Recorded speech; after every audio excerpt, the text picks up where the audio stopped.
بسم اللہ الرحمن الرحیم۔ مطالبہ الفرقان، سورہ الفلق، نمبر 113 مدنی۔ قرآن مجید کی تفسیر خود قرآن مجید سے از علامہ غلام احمد پرویز صاحب، اخذ و تلخیص محمد اکبر دیکشت بھاردواج، نظر ثانی ڈاکٹر انعام الحق۔ سورہ الفلق، نمبر 113 مدنی۔ بسم اللہ الرحمن الرحیم۔ اے اللہ، میری تمام تر کوششوں کا مقصد ربوبیت عامہ کے لیے تیری صفات کو بانداز رحمانیت و رحیمیت معاشرے کے اندر ظہور میں لانا ہے۔ ابتدائیہ۔ سورۃ الکافرون 109 میں کافروں کو بتا دیا گیا ہے کہ اب ہمارے اور تمہارے اعمال کے نتائج نکلنے کا وقت آ گیا ہے۔ سورہ النصر 110 میں فتح و نصرت آ گئی، نظام خداوندی متشکل ہو گیا، مخالفتوں کا خاتمہ ہو گیا۔ سورہ اللہب 111 میں بتایا کہ سب سے زیادہ مخالفت کرنے والا مذہبی پیشوائیت کا طبقہ شکست کھا چکا ہے۔ سورہ الاخلاص 112 میں حقیقی کامیابی و کامرانی کی بنیادیں بتا دی گئیں۔ یہ تو آپ کو معلوم ہی ہے کہ شفا ہو جانے کے بعد ڈاکٹر حضرات پرہیز یعنی حفاظتی تدابیر کی تاکید بھی کیا کرتے ہیں تاکہ مرض دوبارہ نہ آ جائے۔ ان آخری 2 صورتوں میں طبیب مشفق خدا کہہ رہا ہے کہ سنو، یہ سب کچھ تمہیں حاصل ہو گیا، اب تمہیں حفاظتی تدابیر اختیار کرنا ہے تاکہ نظام خداوندی ٹوٹ نہ جائے، یہ مستحکم رہے اور آگے بڑھتا رہے۔ خدا نے ضرورت سمجھی کہ انہیں نظام کے لیے مضر چیزوں سے محتاط رہنا بھی بتا دیا جائے۔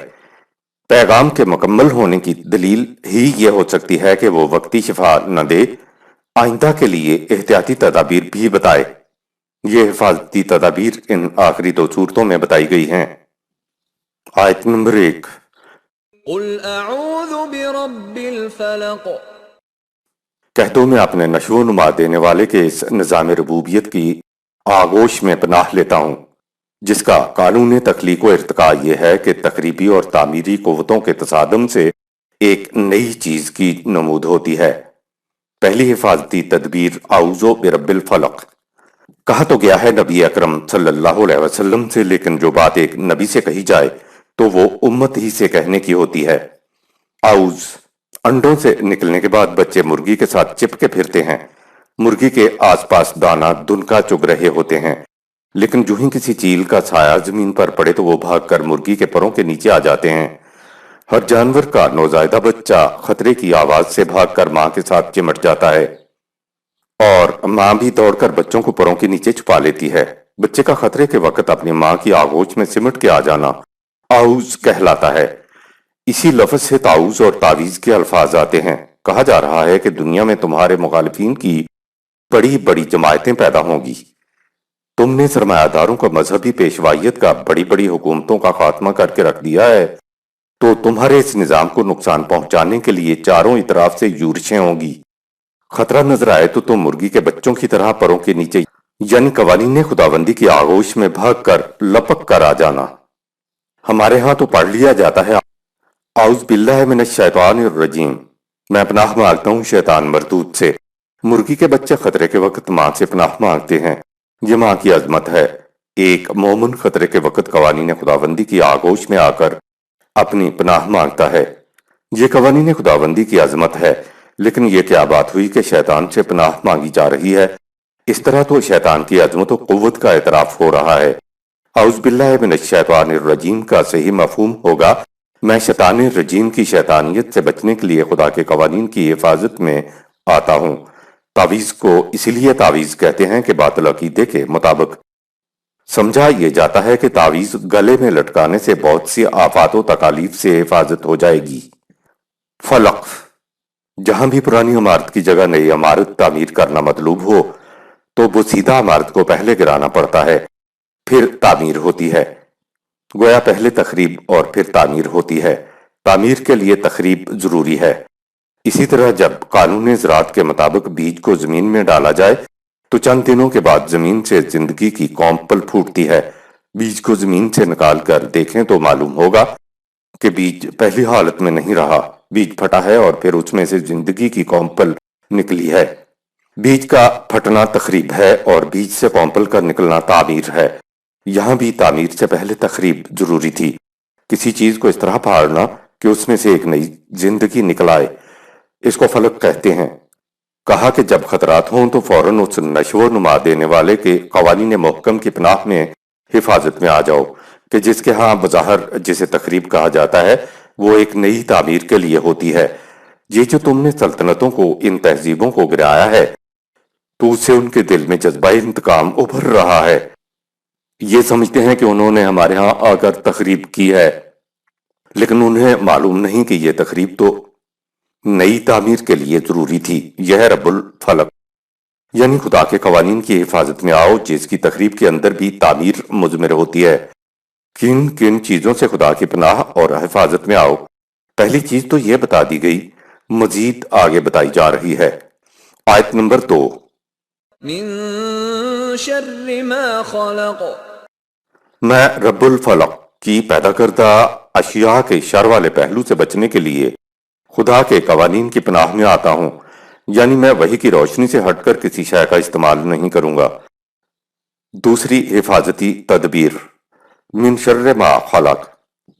شر، خیر اور خلق فلسفہ کا بہت ہی الجھا ہوا مسئلہ ہے کہ اگر دنیا میں شر ایول خدا کی مرضی سے ہے تو خدا خیر مطلق نہیں ہو سکتا، اور اگر شر اس کی مرضی کے خلاف موجود ہے تو وہ قادر مطلق نہیں ہو سکتا۔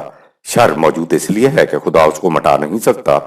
یہ فلسفیانہ الجھاؤ ہیں، ورنہ قرآن نے تو 2 لفظوں میں اس مسئلے کو حل کر کے رکھ دیا ہے۔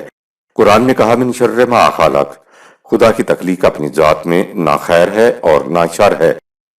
انسانی استعمال خدا کی تخلیق کو خیر یا شر بنا دیتا ہے۔ مثلا زہر کے 2 قطرے مرنے والے میں نئی زندگی پیدا کر دیتے ہیں، لیکن اس زہر کے 50 قطرے زندگی کے لیے مہلک ہیں۔